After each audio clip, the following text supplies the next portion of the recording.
Welcome to the Berwick Bridge broadcast. My name is Ryan Michaels. I'm a father, a disabled veteran, an advocate, and a lifelong believer that truth matters, accountability matters, and every single voice deserves to be heard. The Berwick Bridge broadcast was created to help ordinary people better understand the issues, systems, and stories that shape our lives. Sometimes we'll discuss government accountability. Sometimes we'll explore public policy, mental health, advocacy, or community issues. And sometimes we'll simply ask difficult questions that deserve thoughtful answers.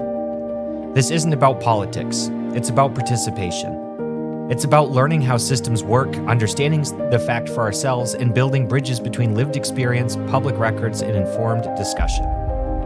Whether you agree with me or whether you don't, or are still seeking to make up your mind, you're welcome here. So let's cross this bridge together. And again, for those who have watched me before, know that I'm a little lacking in the technology department, the tech savviness. So as I switch through here, I hope just show me some patience, as I'm going to have to show myself some. So again, as we get started, I'm going to swap scenes over here, and you're going to notice some check marks off to the side, and we're going to be moving those through the gates here to the left. I'll explain in a minute. All right, so what brought me here today was to talk about how a bill I opposed became a law about government accountability. But before we begin, like I said, I want to explain what you're seeing on your screen. Throughout this video, you're going to notice a bridge behind me and a series of gates listed along the side. Those gates represent the journey we're about to take together.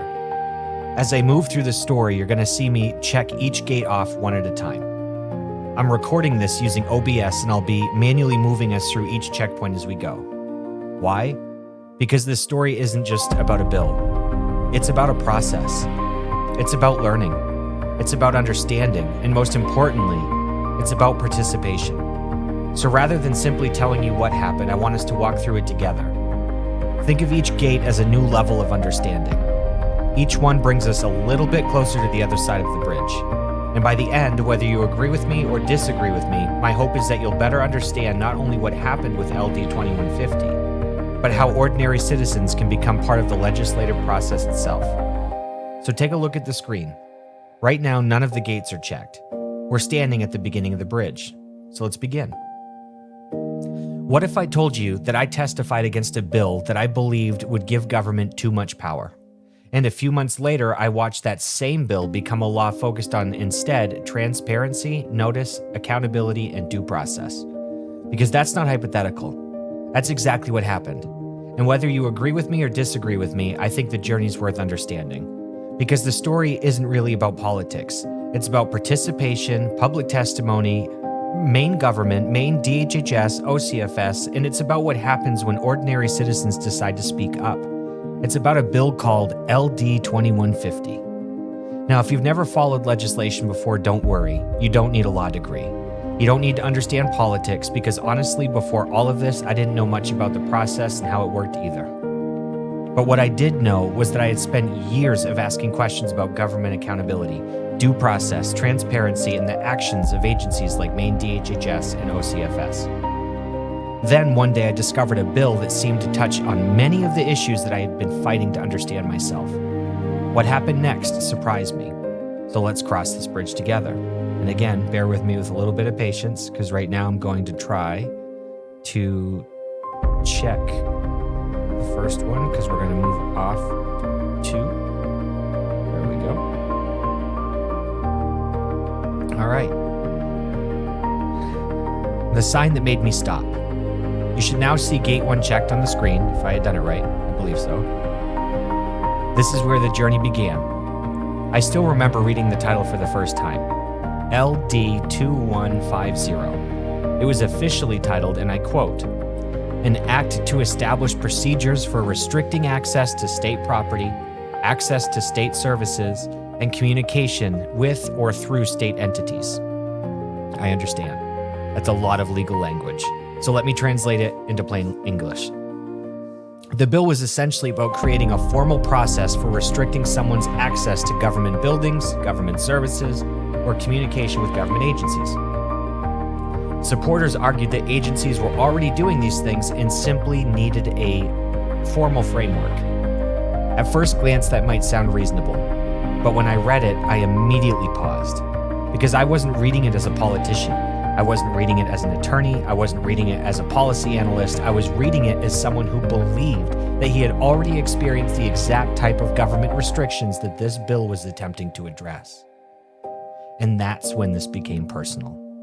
And this is going to be where I'm going to try to get the next check on the screen. All right, up to 2. So this is what takes me to my personal crossing. So now let's move to gate 2. As you can see, we're making progress across the bridge. Many of you know parts of my story, and some of you have followed it closely.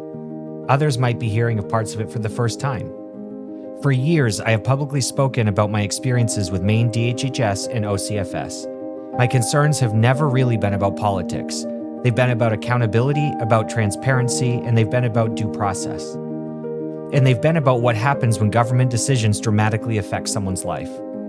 Over the years, I experienced no trespass orders, communication restrictions, and barriers to accessing government offices, and actions that I believe lacked meaningful transparency or review.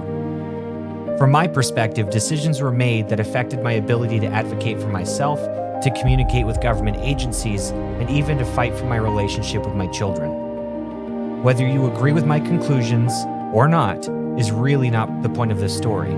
The point is that when I read LD 2150, I wasn't looking at a theoretical proposal. I was looking at something that felt very familiar. And I immediately started asking questions. Who decides when someone gets restricted? What evidence is required? What notice is required? How can a citizen challenge the decision? Who reviews those decisions? What accountability exists when the government gets it wrong? Those weren't new questions for me. They were questions I had already been asking for years. So now we're going to catch ourselves up to gate 3, if I can. The walkway that most people never use. Moving on to gate 3. This may be the most important gate on the entire bridge itself, because this is the gate that most people never discover. Here's something I wish more people understood. Most people think laws are written by politicians and that's the end of the story. But there's actually a walkway built into the bridge, and it's called public testimony. Public testimony allows for ordinary citizens to speak directly to lawmakers, not through the media, not through social media, not through somebody else, but directly. You write your statement, you submit it, and it becomes part of the official legislative record. And that's exactly what I did. I submitted formal written testimony opposing LD 2150. I also appeared before the Judiciary Committee and delivered testimony on the record. At the time, I was speaking from my own experiences with Maine DHHS and OCFS and my concerns regarding due process and my belief that the original version of LD 2150 risked granting government agencies too much power without significant safeguards. That testimony remains part of the official legislative record today. If you'd like to review it for yourself, along with the other hearing archives, amendments, committee reports, bill history, and final law, I'm going to place the links to all of those materials in the comments below. The reason that's important is simple. The concerns I raised before the bill was amended became part of the public conversation surrounding the entirety of the bill, LD 2150. And what happened next is where the story becomes strikingly interesting. But before we do that, I'm going to move us up to gate 4. Who else was crossing the bridge? Now we're moving to gate 4. Notice that more of the bridge behind us is now complete, because I wasn't alone. Other citizens testified. Civil liberty organizations testified. Government agencies testified. Policy groups testified. Lawmakers debated. Committees reviewed. Everyone was looking at the same bill, but not everyone was seeing the same thing. Some saw a proposal that would create structure around powers government agencies were already exercising. Others saw a proposal that risked formalizing practices that needed stronger oversight and accountability. That's one of the beautiful things about public participation. People can look at the same issue and reach different conclusions. The important thing is that those perspectives are heard. And in this case, they become part of the official legislative history of LD 2150.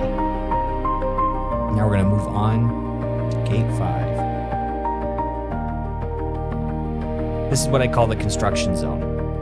So moving into Gate 5 is where most people lose sight of the process.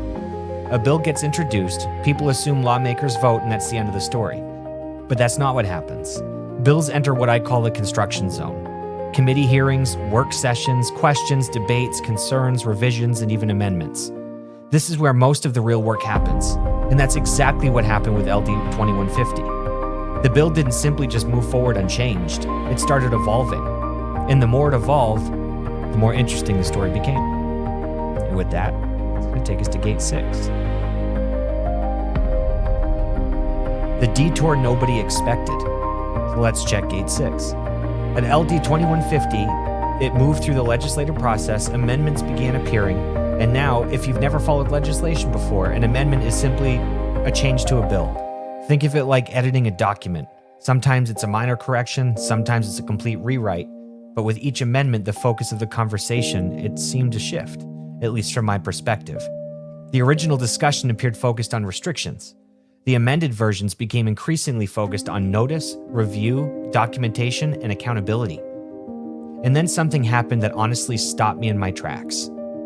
The title changed. Now bear with me while we go to Gate 7. This is the big one. The moment I looked back. We're nearing the far side of the bridge now. The original title, if you remember me saying, and I quote, of this bill was, "An act to establish procedures for restricting access to state property, access to state services, and communication with or through state entities." The title that ultimately ended up becoming law? You know what that was? You know what they changed it to? I'll quote it. It was passed as an act to enhance notice to individuals whose access to state property has been restricted. Read those side by side. Truly, restriction, notice, government authority, individual rights, power, accountability. And that's where the irony becomes difficult for me to ignore. Because if you review my testimony, you're going to notice something. The concerns I raised involved notice. It involved transparency. It involved documentation, explanation, review, accountability, the ability to challenge government decisions. Those concerns formed the very foundation of my testimony. Those concerns formed the very foundation of my advocacy, and many of those same themes ultimately appeared in the final law. And that takes us to Gate 8. The other side of the bridge. Now let's look at where the bridge actually led. So what passed? After multiple amendments, the final law requires agencies to provide written notice. It requires them to explain the factual basis for restrictions. It requires them to explain how citizens can challenge those restrictions, and it creates a pathway for review. It also requires tracking and reporting regarding those restrictions. Government can't simply say no. Government has to explain why. They have to document its actions, and they have to provide a process. That's a very different conversation than the one many people believe the original bill represented. And with that, it takes us to the final Gate 9. And this takes us to one of the most important things, the lesson on the other side of the bridge. Now we've arrived. All 9 gates are checked. We've crossed the bridge together. And honestly, this isn't where I expected the journey to end. The biggest lesson I learned from all of this actually isn't about LD 2150 at all. It's about participation. For years, I feel like decisions were simply happening to me. Then one day I found myself reading legislation, submitting testimony, participating in a public process, and becoming a part of official history of a Maine law. I didn't become a politician. I didn't become a lawyer or a lobbyist, or the only thing I did is become a participant. And maybe that's the lesson. Not that one person can change everything, but that ordinary people have many more opportunities to participate than most of us may realize. Sometimes history isn't made by people in power. Sometimes it's made by people who decide to show up and simply ask questions, speak up, and place their voice into the public record. Whether my influence was large or small, that's exactly what I did. I showed up, I spoke up, and I became part of the record. If you'd like to review the testimony, hearing archives, amendments, committee reports, bill history, or final law for yourself, I want to place all of those links in the references in the comments below. Read them, research them, draw your own conclusions, because the bridge to truth is strongest when people are willing to walk it for themselves. Thank you for joining me on another Berwick Bridge broadcast. Until next time, keep asking questions, keep seeking truth, and keep building bridges. Thank you.